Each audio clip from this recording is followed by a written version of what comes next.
coming out in the cold. So it wasn't easy today to get here. I appreciate you all being here. And I come here to stand in front of you, and I will tell you, I don't know what to say. Tough for a politician to not have words to say, right? But I appreciate you so much because, as my friend Senator Santorum said, he said, just let the Spirit move you. Because I honestly don't know what to say, so I thought I'd say this. 9 years ago, when I was deciding whether I was going to run for the legislature or not, my wife and I were sitting in front of TV, we were watching Fox News. I can remember it like it was last night. And both of us together at the exact same time, remember, I'm trying to decide if I should run for this seat. Both of us at the same time said, why don't they do something about Washington, D.C.? And I think that Donald Trump was wrong when he said that it was a swamp. Oh no, it's much worse than a swamp. Washington, D.C. is a cesspool, and it needs to be fixed. It needs to be drained and fixed. But we both said at the same time, somebody needs to do something. And so all of a sudden it dawned on me, we're trying to decide whether I should run for the state legislature or not. And I decided at that moment I was going to run for the state legislature. And here I am.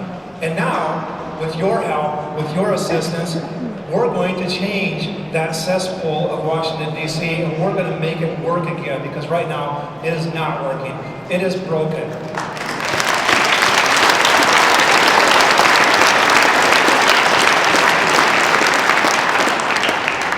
Now, before I got up here, they said that I had 25 years of serving in the military. And sure, I did. I served a lot. Thank you, veterans.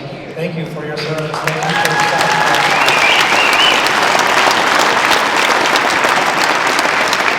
I served in a lot of places in the world. I saw tyrants. I saw people who would be tyrants. I saw police generals who asked me if he could kill someone just so that everybody would fear him. Those are tyrants.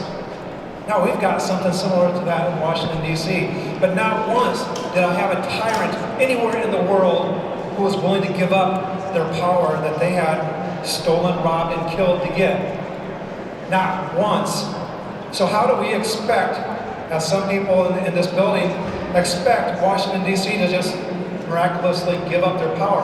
You know what? I'm 55 years old, and for as long as I can remember, the people that are the most hated politicians are Washington, D.C. politicians. And why is that? It's because they don't do what we ask them to do. So I'm here to say right now, we're going to tell them what to do.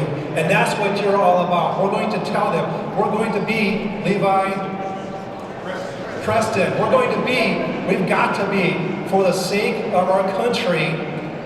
I've never heard that story before. I'm so glad I did. But for the sake of our country, each one of us has to be Levi Preston. And we have to take back our country. And we have to have a balanced budget amendment. We have to limit the power of the federal government. And we have to look at term limits as an option. But we need to do that as a whole, as a group, unified together. And I think that's all I have to say, because it's all about you. It's all about you. You're the most important people in this building today. Thank you.